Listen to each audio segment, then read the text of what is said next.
हरे कृष्ण। श्रीमान जितामित्र प्रभु जी के द्वारा लिखित श्री भगवान ने कहा भगवत गीता कथा रूप के अंतर्गत अध्याय संख्या 1 श्लोक संख्या 29 का पाठ, अनुवाद तथा व्याख्या इस प्रकार है।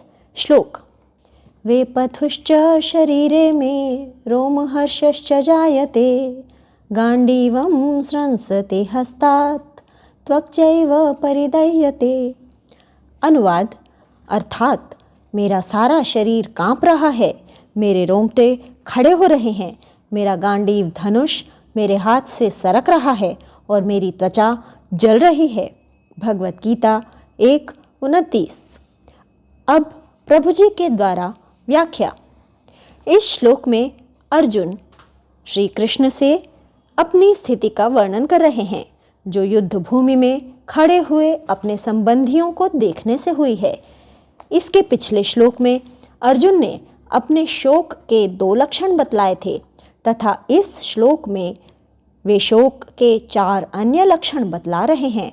पूर्व श्लोक के 2 लक्षण हैं: 1 शरीर के अंग शिथिल हो रहे हैं, 2 मुख सूखा जा रहा है तथा इस श्लोक में 4 अन्य लक्षण हैं: 1 शरीर में कंपन हो रहा है, 2 शरीर में रोमांच हो रहा है, 3 हाथ से गांडीव धनुष खिसक रहा है और 4 त्वचा में जलन हो रही है।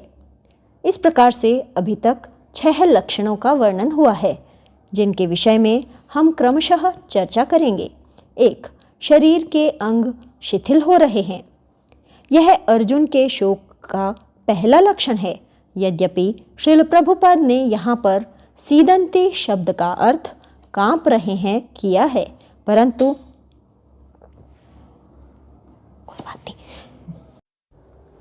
परंतु फिर तीसरे लक्षण में वेपथु शब्द आया है, जिसका भी अर्थ कंपन है। इस प्रकार इन दोनों शब्दों में कुछ अंतर तो होना ही चाहिए। अतः प्रथम लक्षण में सीदंती शब्द का अर्थ सामान्य कंपन होना चाहिए तथा तृतीय लक्षण में वेपथु शब्द का अर्थ विशेष कंपन होना चाहिए। तो यहाँ पर शोक के प्रथम लक्षण के फलस्वरूप अर्जुन के अंगों में सामान्य कंपन हो रहा है। अंगों में सामान्य कंपन क्यों होता है? जिस समय शरीर में कमजोरी आती है या शिथिलता आती है, उस समय शरीर में सामान्य रूप से कंपन होता है। इसलिए शरीर के अंगों का शिथिल होना ही पहला लक्षण है। इस प्रकार के लक्षण की अनुभूति कभी कभी हमें भी होती है। जिस समय भूख के कारण हमारे शरीर में कमजोरी आ जाती है, उस समय हमारे शरीर के अंग शिथिल हो जाते हैं। ऐसी स्थिति में हमें किसी भी कार्य को करने में कुछ कठिनाई का अनुभव होता है। तो यह अर्जुन के शोक की सामान्य स्थिति थी। शरीर के मुख्य अंग जिनके द्वारा कार्य किया जाता है, वे 2 हाथ तथा 2 पैर ही हैं। इस प्रकार हम देखते हैं कि अर्जुन के मन में जब यह विचार आया कि वे बहुत बड़ा पाप कर रहे हैं, तो उनके हाथ तथा पैर कांपने लगे। 2 मुख सूखा जा रहा है। यह अर्जुन के शोक का दूसरा लक्षण है। शुद्ध भक्त होने के कारण अर्जुन पाप कर्मों से ही सबसे अधिक भयभीत हैं। यहाँ पर जिस शब्द का प्रयोग हुआ है वह है परिशुष्यति। इस शब्द में शुष्यति का अर्थ है सूख रहा है तथा परि का अर्थ है चारों ओर से। इस प्रकार परिशुष्यति का अर्थ हुआ चारों ओर से सूख रहा है, परंतु मुख के संबंध में इसका अर्थ हुआ कि अंदर से भी सूख रहा है तथा बाहर से भी सूख रहा है। अर्जुन का मुख अंदर से सूख रहा है, इसका अर्थ हुआ कि उसके तालु और कंठ, क्षमा कीजिए, उनके तालु और कंठ सूख रहे हैं तथा अर्जुन का मुख बाहर से सूख रहा है। इसका अर्थ हुआ कि उनके होठ सूख रहे हैं। यहाँ पर ऐसा मालूम पड़ता है कि अर्जुन अपने को ऐसी स्थिति में समझ रहे हैं जिसमें वे पूर्णतया पाप कर्म से बंध गए हैं तथा इस पाप से छूटना उन्हें कठिन दिखाई दे रहा है। इससे हमें यह पता चलता है कि अर्जुन के हृदय में शोक की अग्नि इतनी प्रबल है कि उनके ओठ, तालु और कंठ सभी सूखे जा रहे हैं। 3. सारा शरीर कांप रहा है। यह अर्जुन के शोक का तीसरा लक्षण है। यह कोई सामान्य लक्षण नहीं है।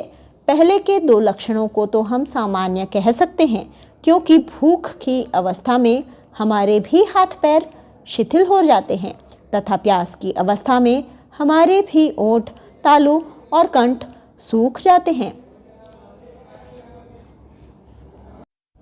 परंतु संपूर्ण शरीर में कंपन कोई सामान्य लक्षण नहीं है।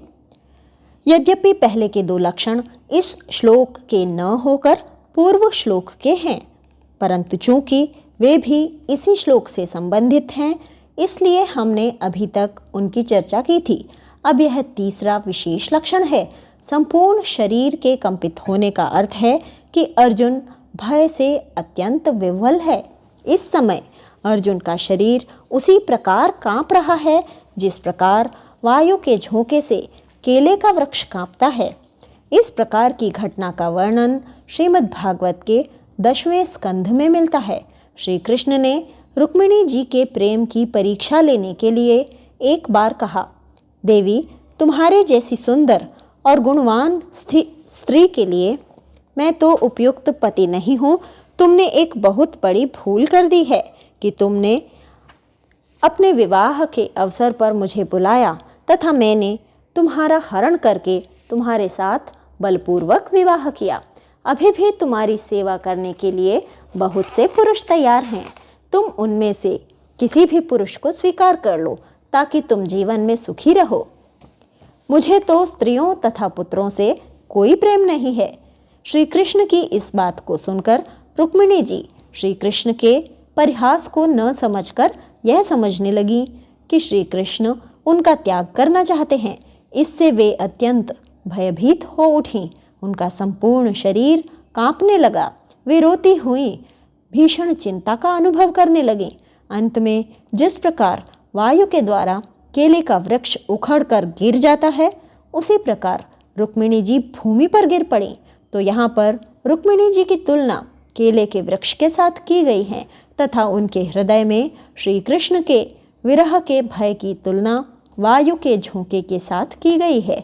जिस प्रकार वायु के झोंके के कारण केले का वृक्ष प्रारंभ में तो कांपता है और अंत में गिर जाता है, उसी प्रकार श्री कृष्ण के विरह के भय के कारण रुक्मिणी जी प्रारंभ में तो कांपने लगी और अंत में वे भूमि पर गिर पड़ी। परंतु यहाँ पर एक अंतर है। जिस प्रकार रुक्मिणी जी श्री कृष्ण के विरह के भय से कांप रही थी, उसी प्रकार अर्जुन भी स्वजनों की हत्या से होने वाले पाप के भय से कांप रहे थे।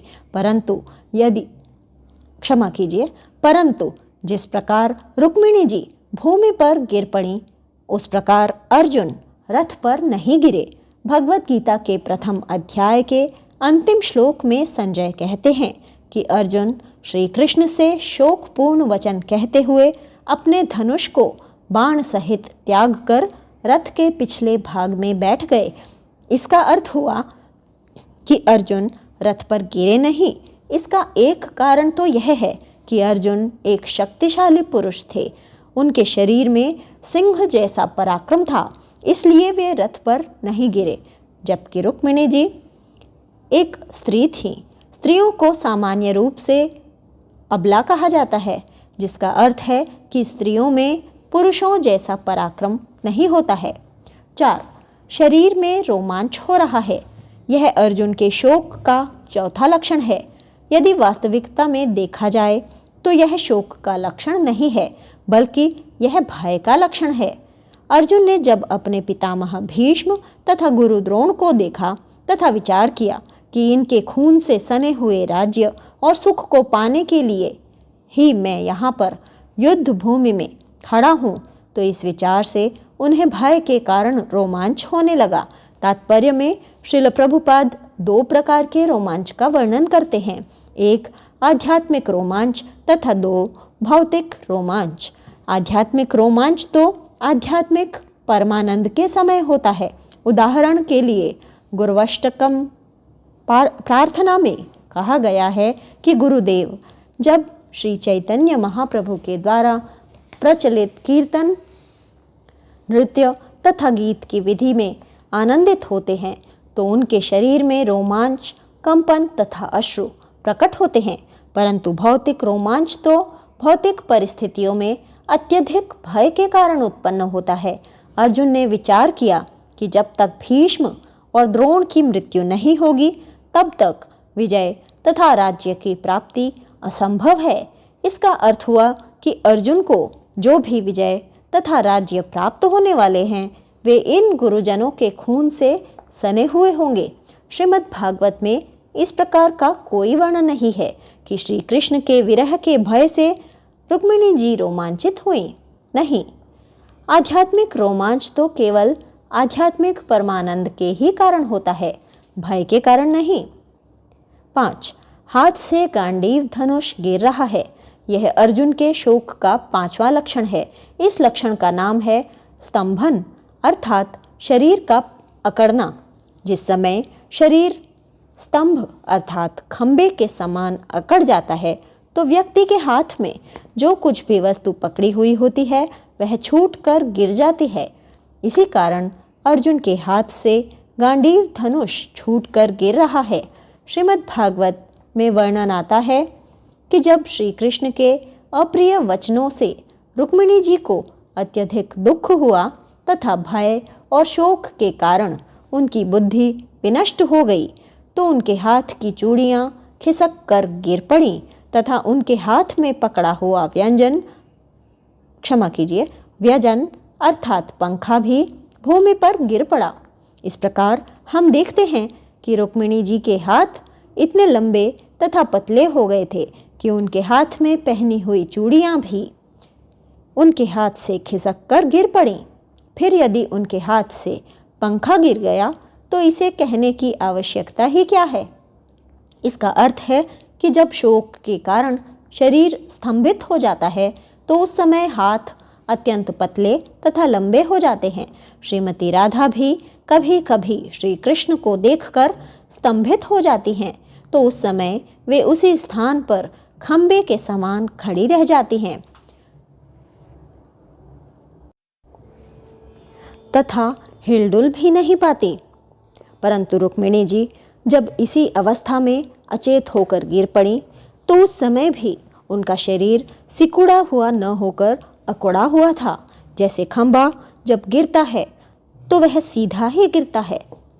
सामान्य रूप से जब कोई व्यक्ति मूर्छित होकर गिरता है तो खड़े खड़े उसका शरीर झुकता तथा लुढ़कता है, परंतु रुक्मिणी जी के साथ ऐसा नहीं हुआ। वे न तो झुकी और न ही लुढ़की बल्कि खंबे या केले के वृक्ष के समान सीधे ही भूमि पर गिर पड़ी। श्री कृष्ण भी कभी श्री राधा के प्रेम में स्तंभित हो गए तो उनके हाथ में पकड़ी हुई वंशी भूमि पर गिर पड़ी तथा श्री कृष्ण को पता नहीं चला। इस अवसर का लाभ उठाकर राधा रानी ने उनकी वंशी चुरा ली। श्री कृष्ण की वंशी का हरण करने के कारण श्रीमती राधा रानी का एक नाम हरा है। इस श्लोक में कहा गया है कि गांडीवम स्रंसते हस्तात्, अर्थात गांडीव हाथ से खिसक रहा है। इसका अर्थ है कि अर्जुन के हाथ से गांडीव गिरा नहीं है, चूँकि बाद में वर्णन आता है कि अर्जुन ने अपने हाथ से धनुष को बाण सहित छोड़ दिया। इससे भी यह पता चलता है कि अर्जुन के हाथ से धनुष नहीं गिरा। अर्जुन की इस स्थिति से यह भी पता चलता है कि अर्जुन के मन में दुविधा है। वे युद्ध करना चाहते हैं, इसलिए उनके हाथ से धनुष नहीं गिर रहा है, परंतु इसके साथ साथ वे युद्ध नहीं भी करना चाहते हैं, इसलिए उनके हाथ से धनुष खिसक रहा है। अर्जुन अपने गांडीव धनुष से अत्यधिक प्रेम करते थे। यह धनुष विश्वकर्मा के द्वारा बनाया हुआ था तथा श्री कृष्ण के शार्ंग धनुष के ही समान श्रेष्ठ था। यह किसी भी अस्त्र तथा शस्त्र के द्वारा कट नहीं सकता था। इस धनुष को सदा अपने पास रखने के कारण अर्जुन का एक नाम गांडीवी भी पड़ गया था। इस धनुष से अत्यधिक प्रेम होने के कारण एक बार अर्जुन ने अपने मन में ही प्रतिज्ञा कर ली थी कि जो भी व्यक्ति अर्जुन से कहेगा कि वे अपना गांडीव धनुष किसी को दे दें, उसका सिर वे अपनी तलवार से काट लेंगे। एक बार कर्ण के साथ युद्ध करते हुए युधिष्ठिर महाराज कर्ण के बाणों से अत्यंत घायल हो गए। वे शिविर में आकर अपनी चिकित्सा करा रहे थे। उसी समय अर्जुन युधिष्ठिर महाराज की अवस्था को देखने के लिए शिविर में आए।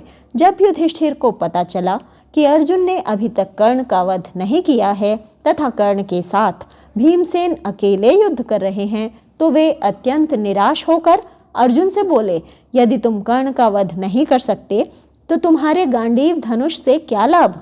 अच्छा होगा यदि तुम इस धनुष को किसी अन्य व्यक्ति को दे दो। इस बात को सुनकर अर्जुन ने युधिष्ठिर महाराज का सिर काटने के लिए तलवार निकाल ली। अर्जुन ने इसलिए तलवार नहीं निकाली थी कि उन्हें युधिष्ठिर महाराज के ऊपर क्रोध आया था, बल्कि इसलिए कि उन्हें अपनी प्रतिज्ञा पूरी करनी थी।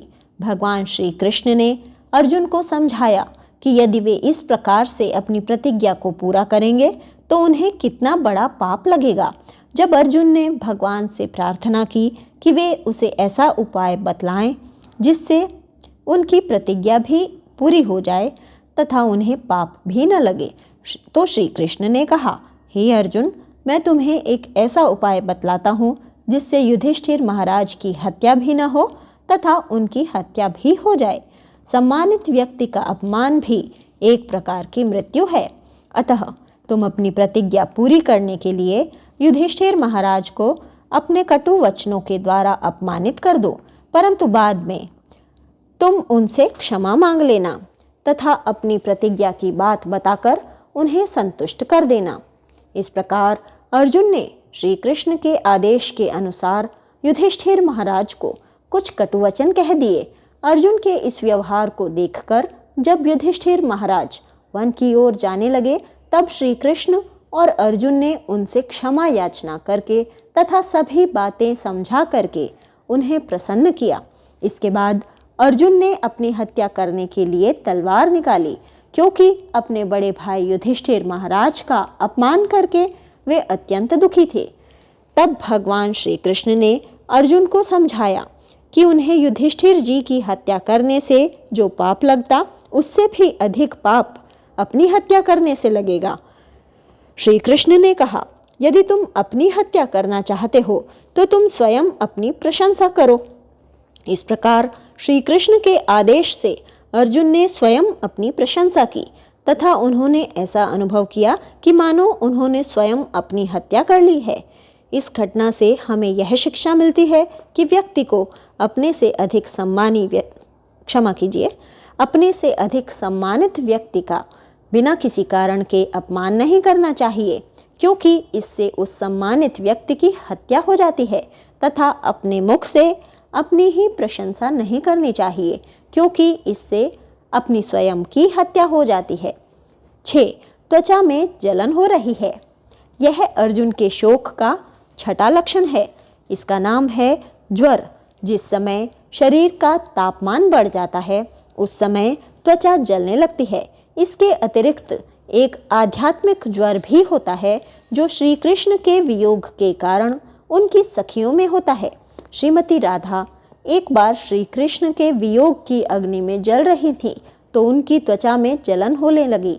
इस प्रेम को छिपाने के लिए राधा जी अपनी सखियों से बतलाती हैं कि सूर्य की किरणों के कारण उनकी त्वचा में जलन हो रही है, परंतु उनकी सखियां जान गईं कि श्री राधा अपने कृष्ण प्रेम को छिपाने के लिए ऐसा कह रही हैं, क्योंकि उस समय शीत ऋतु होने के कारण सूर्य की किरणों से त्वचा में जलन नहीं होती थी, बल्कि त्वचा को सुख मिलता था। श्रील रूप गोस्वामी के संबंध में एक घटना है। एक बार वे वृंदावन के भक्तों के समक्ष गोपी भाव में श्री कृष्ण के वियोग का वर्णन कर रहे थे। इस वर्णन को सुनकर भक्तगण भी अपने शरीर में विरह की अग्नि के कारण ताप का अनुभव कर रहे थे। किसी भक्त ने यह देखने के लिए कि श्रील रूप गोस्वामी को श्री कृष्ण से विरह के ताप का अनुभव क्यों नहीं हो रहा है, क्योंकि वे बिना किसी बाधा के कृष्ण लीला का वर्णन कर रहे थे उनके शरीर को छुआ। उस समय श्रील रूप गोस्वामी का शरीर इतना गर्म था कि उस भक्त की अंगुली जल गई। यह अत्यंत आश्चर्य की बात है। अर्जुन की त्वचा जल रही है, यह कोई सामान्य लक्षण नहीं है। हम देख सकते हैं कि अर्जुन के शोक की अग्नि इतनी बढ़ गई है कि उनकी त्वचा जल रही है। इस श्लोक के तात्पर्य में श्रील प्रभुपाद लिखते हैं, ये सब लक्षण देहात्म बुद्धि से जन्य है। यद्यपि अर्जुन का हृदय अत्यंत कोमल है तथा यह एक महान गुण है, परंतु युद्ध की ऐसी परिस्थिति में यह एक दुर्बलता ही मानी जाएगी। जिन 6 लक्षणों की हमने चर्चा की है, यदि ये लक्षण श्री कृष्ण के प्रति आसक्ति के कारण प्रकट होते हैं तो ये आध्यात्मिक तथा दिव्य माने जाएंगे, परंतु यदि ये लक्षण अपने परिवार तथा समाज के प्रति आसक्ति के कारण प्रकट होते हैं तो ये भौतिक तथा बंधनकारी माने जाएंगे। अतः हमें प्रयास करना चाहिए कि हम संसार के प्रति अपनी आसक्ति को घटाएं तथा श्री कृष्ण के प्रति अपनी आसक्ति को बढ़ाएं। हरे कृष्ण इति।